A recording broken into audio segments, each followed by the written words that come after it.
The massive space station Delta 9 hung like a shining metal spider in the void, its 8 docking arms stretching out to catch incoming ships.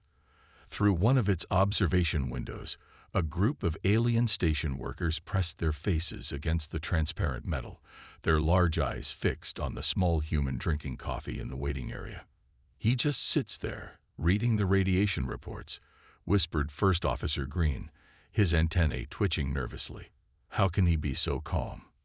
The human in question, Jack Thompson, took another sip from his metal cup while scrolling through the hazard warnings on his tablet. His cargo ship, the Star Runner, had docked 20 minutes ago for what he thought would be a routine fuel stop. Now he was staring at a mandatory route change that would add 3 weeks to his delivery time. The station's AI spoke through the waiting area's speakers in its clear artificial voice. "Attention all pilots. The scatter remains at danger level Red 7. All ships must follow the marked detour routes. This is non-negotiable." Jack scratched his short beard and frowned at the radiation map floating above his tablet. The scatter glowed an angry red in the hologram, a massive cloud of space that sparkled with deadly radiation. The recommended route wrapped around it in a long, lazy curve that would burn too much fuel and take too much time. Through the window, 3 more alien officers joined the watching group. One of them, covered in blue scales, spoke into a recording device.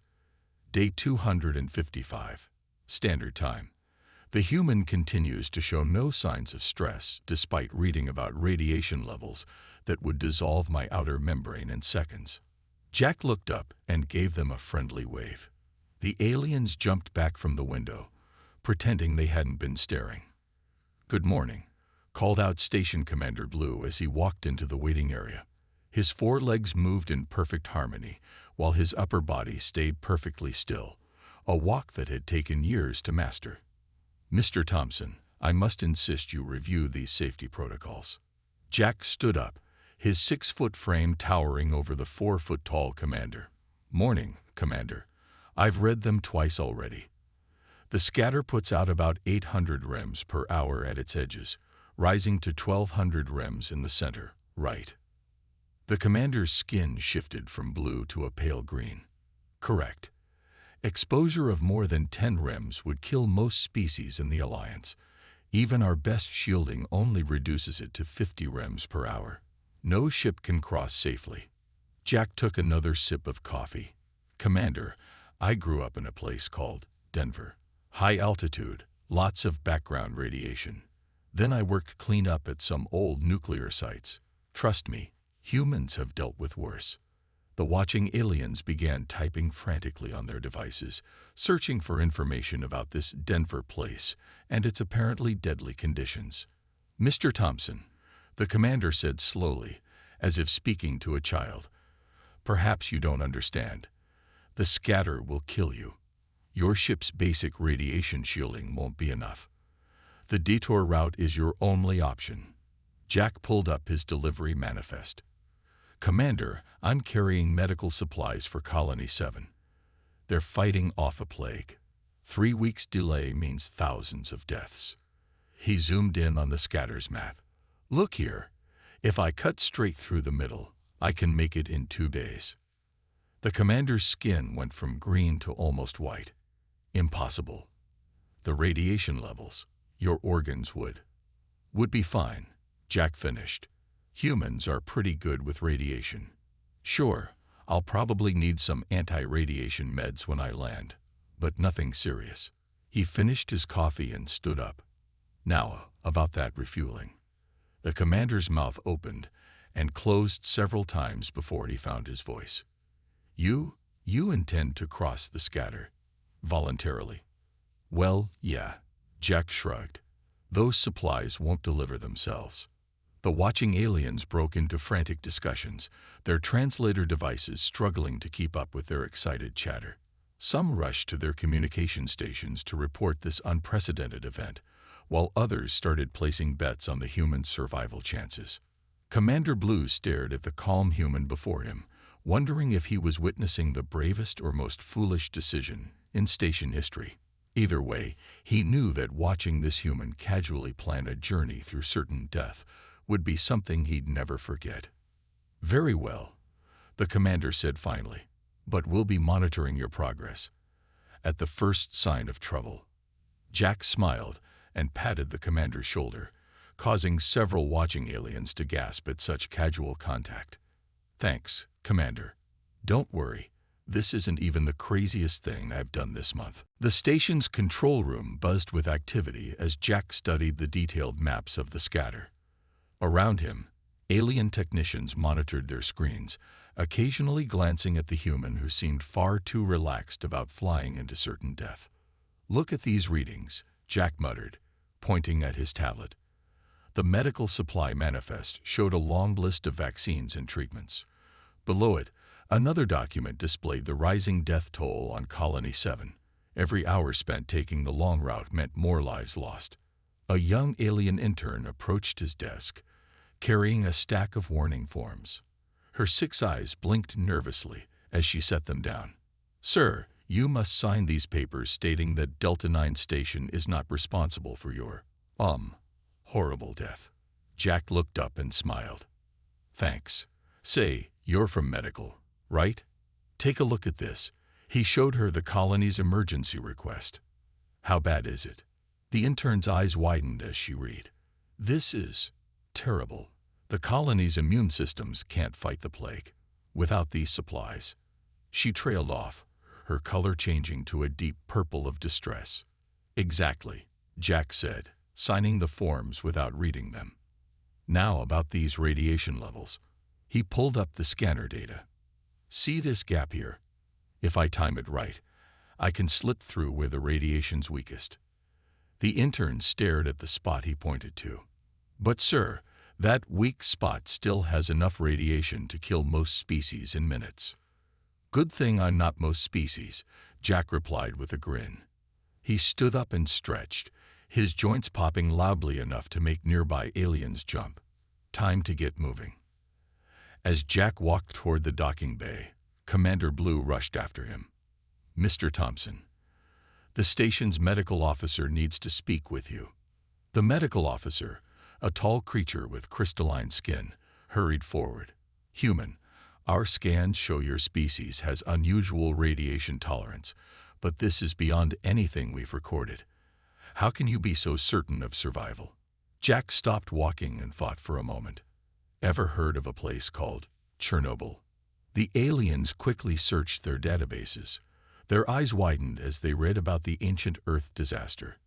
"Humans cleaned that up," Jack explained. "We've been dealing with radiation since we split our first atom. Sure, it's dangerous, but we know our limits." He patted his chest pocket. "Got my radiation badges right here.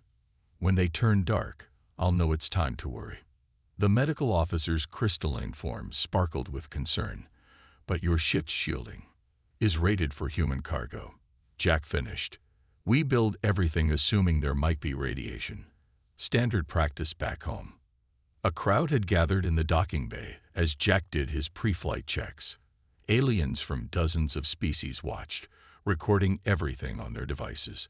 Some made copies of his radiation badges, amazed by the simple technology. Others scanned his ship, baffled by how ordinary it looked.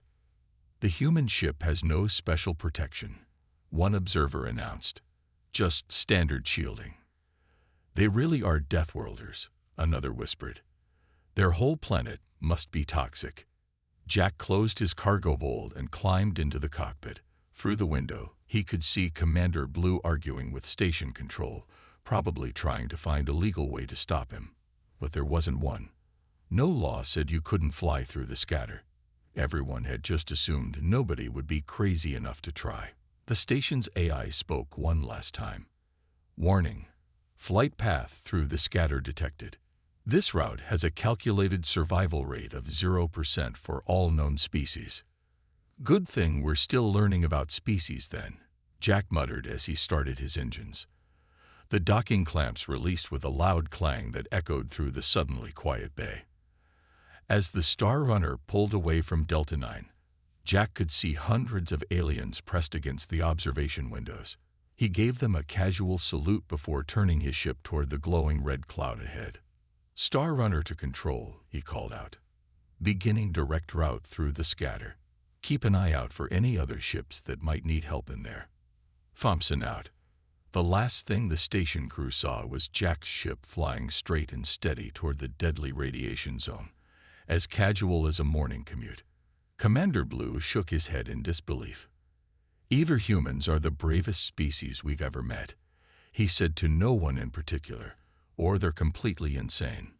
"Sir," replied his assistant, "I believe the correct answer is both." The Star Runner's sensors lit up like a Christmas tree as Jack crossed the outer boundary of the scatter.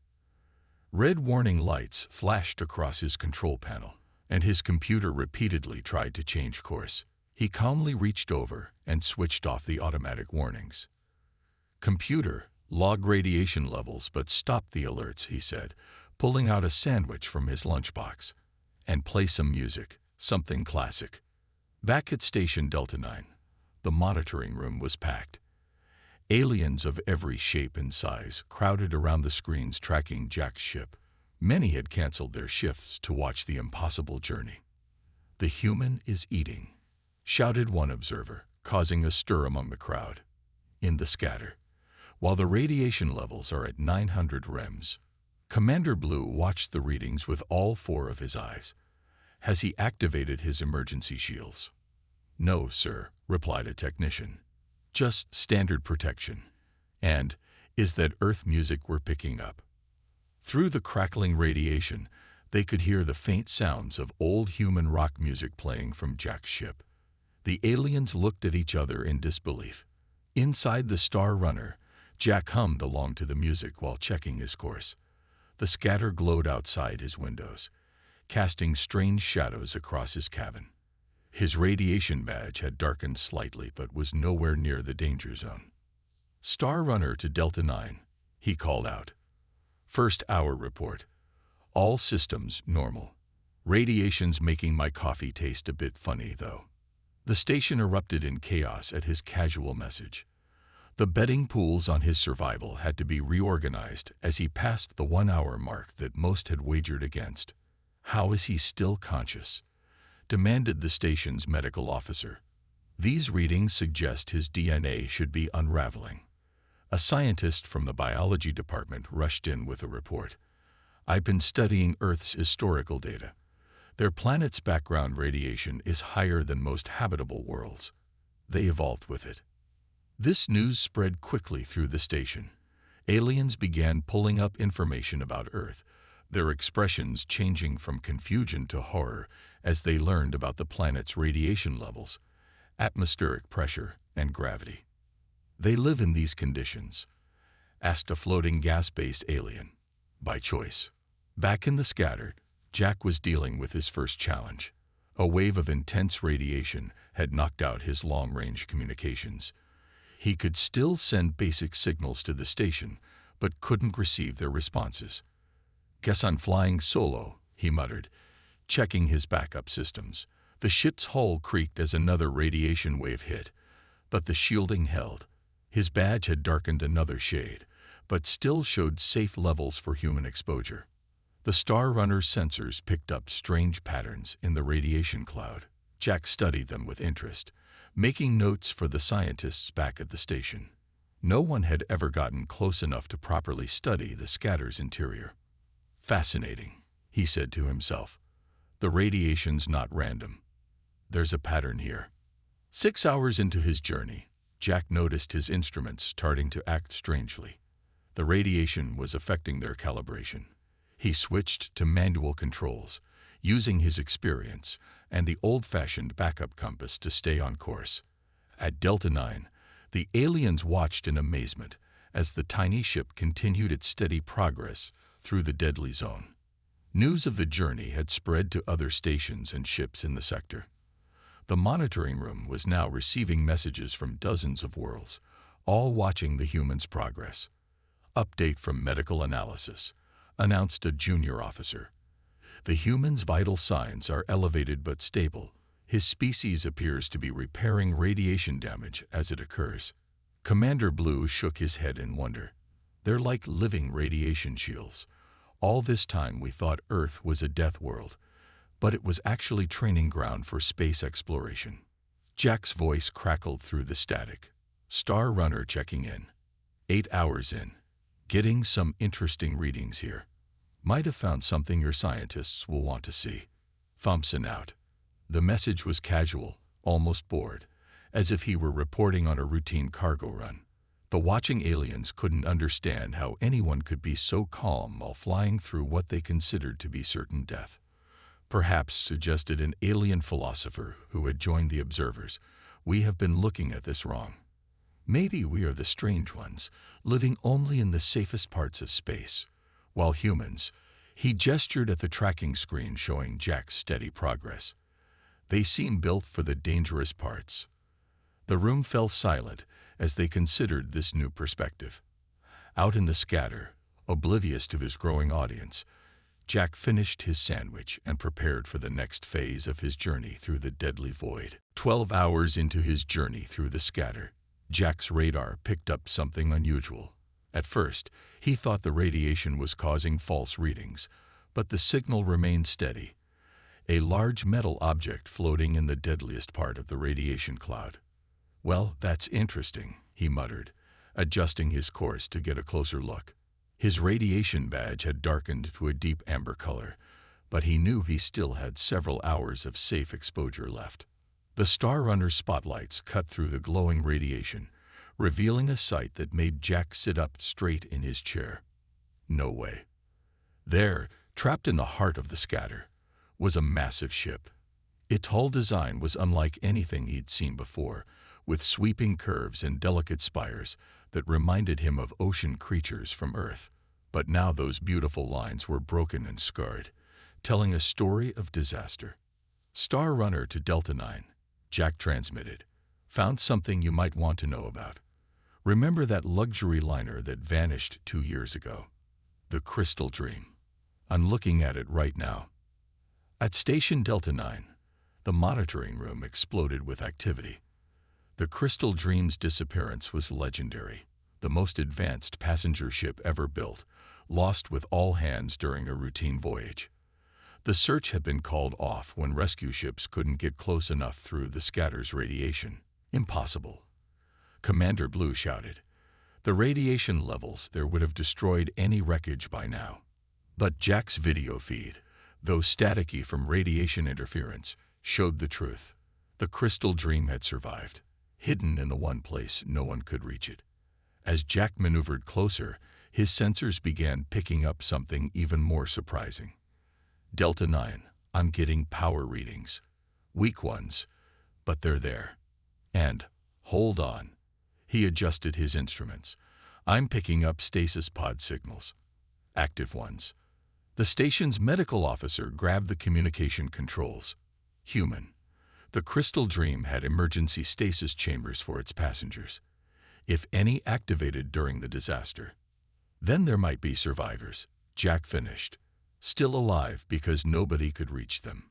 He checked his ship's medical bay capacity. "How long can most species survive in those pods?" 3 standard years, came the reply. "But you can't be thinking of." "Already working on it," Jack interrupted, bringing his ship alongside the wreck. "The radiation levels are actually lower here.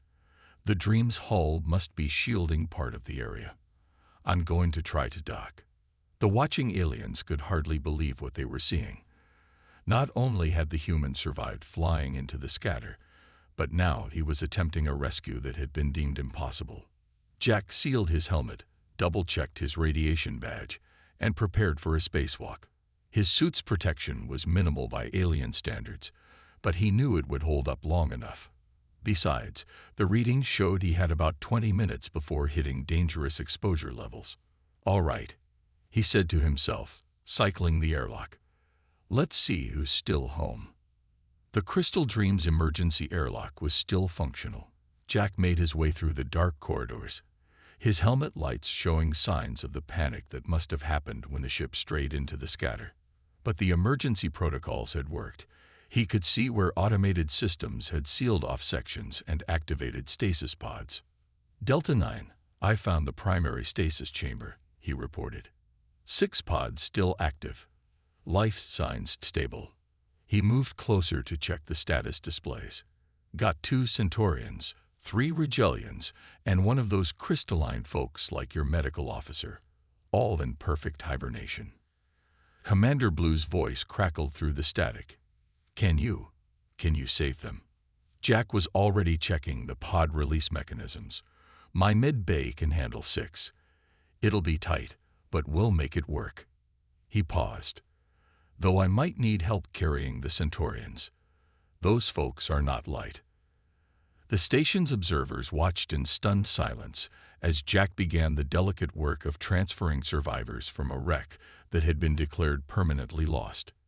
He moved methodically, professionally, as if this were just another day's work instead of an unprecedented rescue in lethal conditions.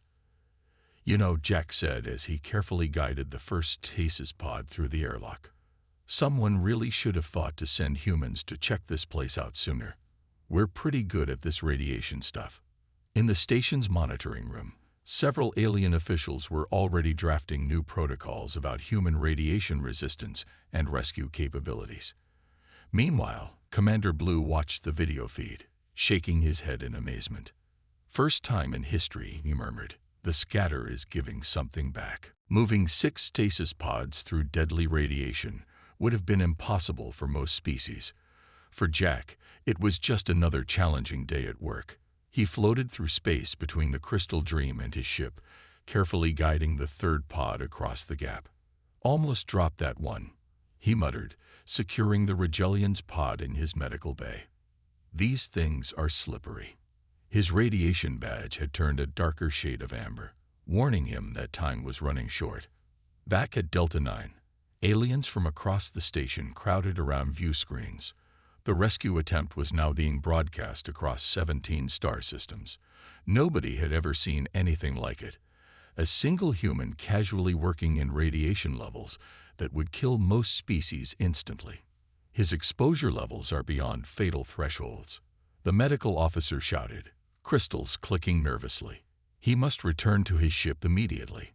Jack's voice crackled through the comm. "Got 3 more pods to go. Quit worrying about the radiation. I've had worse sunburns at the beach."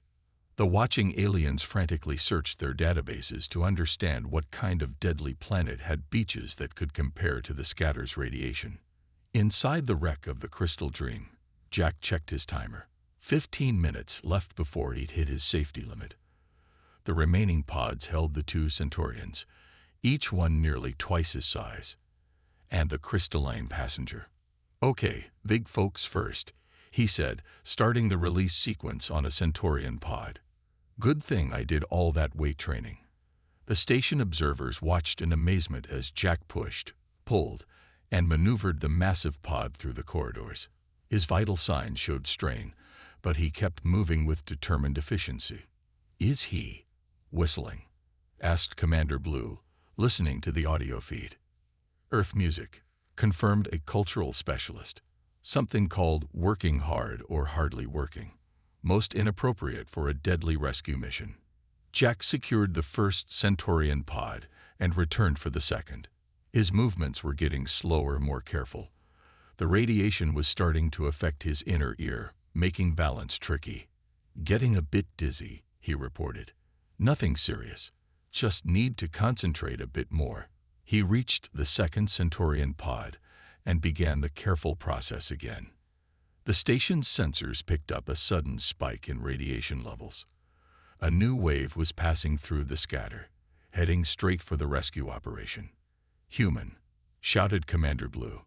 "You have 3 minutes before a major radiation surge hits your position." "Copy that," Jack replied calmly. "Plenty of time. These Centaurians are going to owe me a drink, though. Maybe 2 drinks." As he pushed the second massive pod toward his ship, Jack's radiation badge turned red. He ignored it. The Centaurian pod was almost secured, and he still had 1 more passenger to save. "Thompson, abandon the last pod," ordered Commander Blue. "The radiation surge is still 2 minutes away," Jack finished. "Plenty of time to get the crystal friend. They're much lighter than the Centaurians. He pushed off from his ship one last time, crossing the glowing void to the crystal dream. His movements were precise despite his growing dizziness. Years of working in radioactive environments had taught him exactly how his body would react and how long he could push it. The crystalline passenger's pod came free easily. Jack guided it through the corridors as his countdown timer beeped its 1-minute warning. Behind him, the radiation surge approached like a silent storm. 30 seconds. Called station control. Jack reached his ship's airlock. Pod secure. Closing outer doors now. The surge hit just as the airlock sealed. The Star Runner's hull creaked under the assault, but held firm. Inside, Jack took a moment to catch his breath, then checked on his passengers.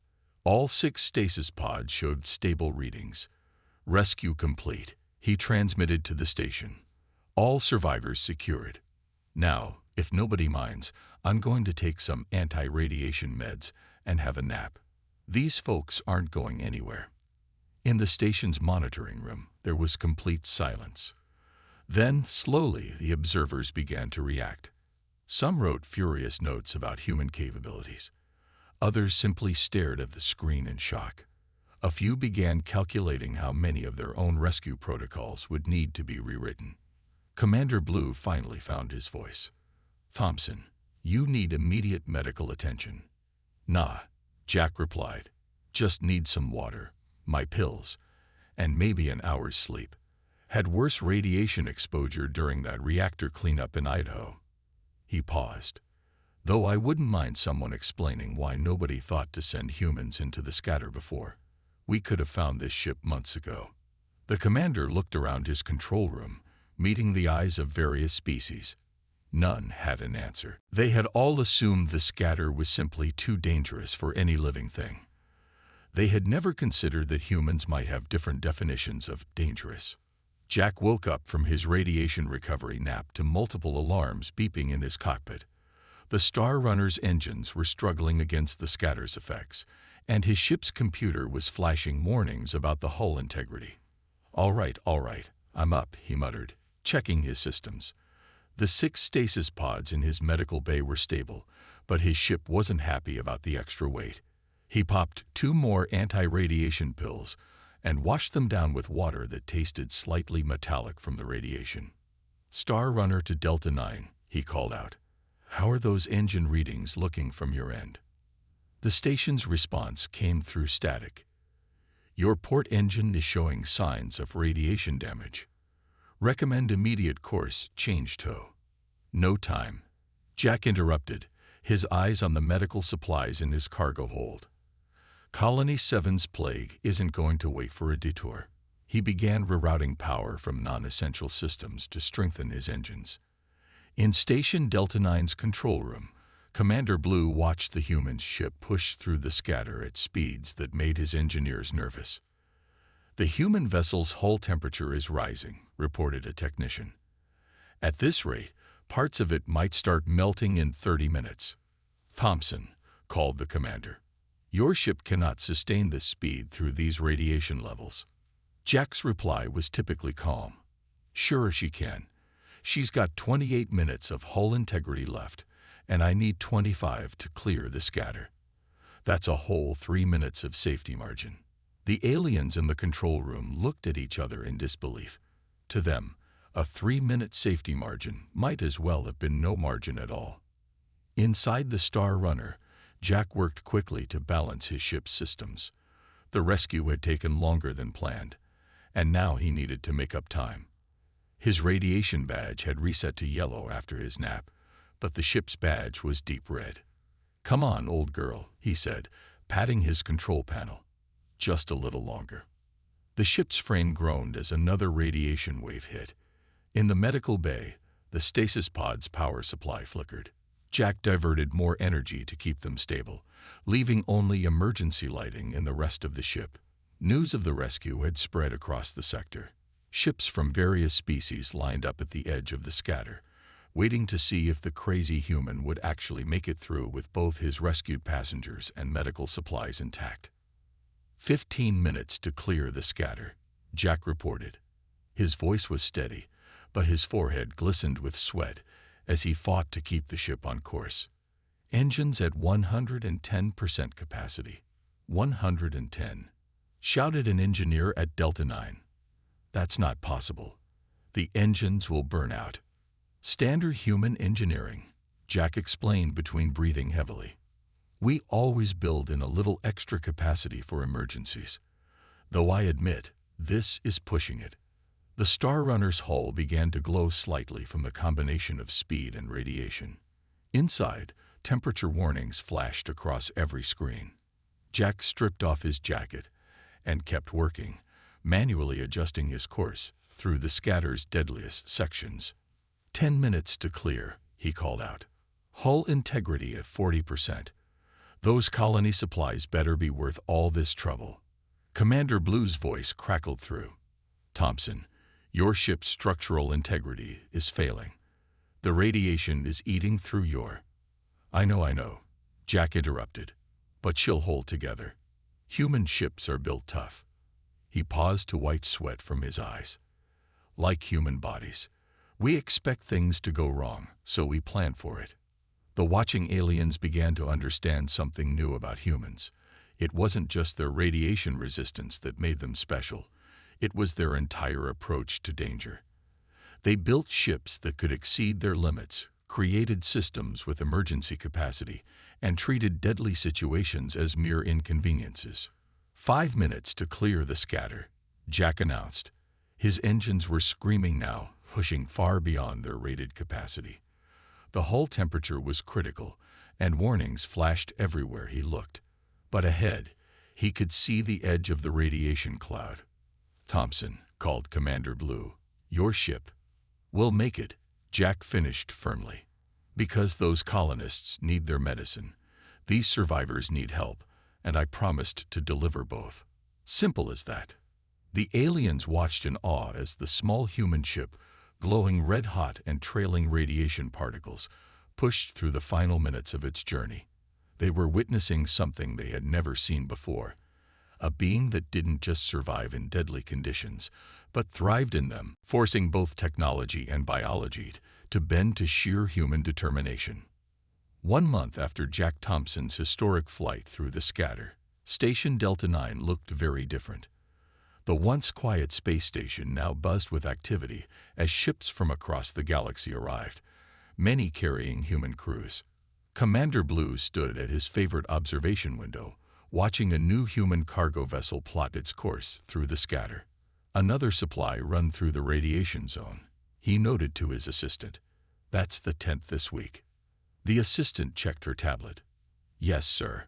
Ever since Mr. Thompson proved it was possible, human ships have established a regular trade route through the scatter. They're calling it Thompson's Path." In the station's medical bay, the 6 survivors from the Crystal Dream were finishing their recovery. The 2 Centaurians had already given interviews about their rescue, describing how they'd woken up to find themselves safely delivered to the station by a single human who'd walked through lethal radiation to save them. "The doctors say I can return to duty next week," announced the crystalline survivor, who'd become a regular visitor to the command center. "Though I must admit, space travel feels different now, knowing humans might come to save us if things go wrong."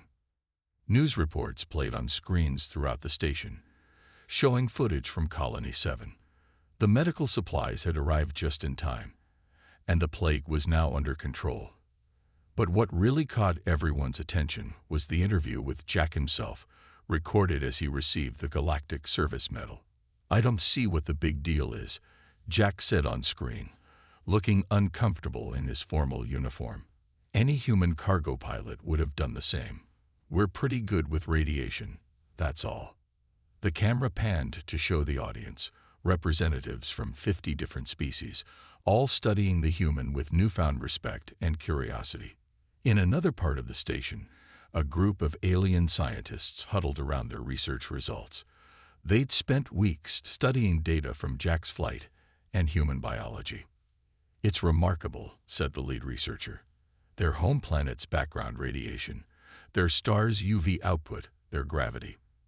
Everything we thought made Earth uninhabitable actually prepared humans for space travel. They're built for survival in the harshest conditions, added another scientist. Their bodies constantly repair radiation damage, their bones strengthen under stress, and they can adapt to almost any environment. Commander Blue walked into their lab, carrying new orders from Galactic Command.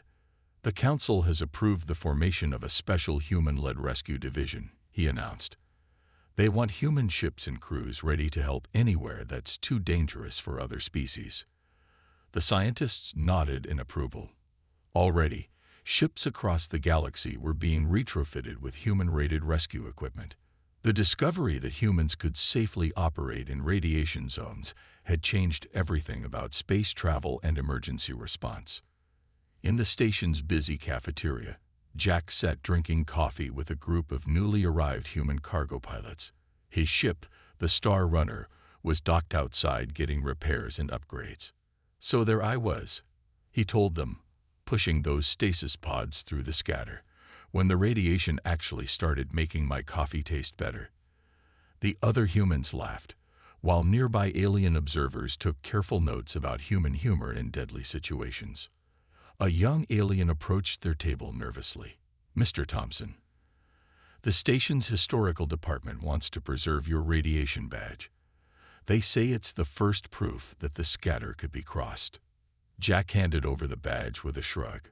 "Sure, though I've got a dozen more just like it back home. Standard equipment for reactor work." As the alien hurried away with the historic badge, Jack turned back to his fellow pilots. "You know what's funny?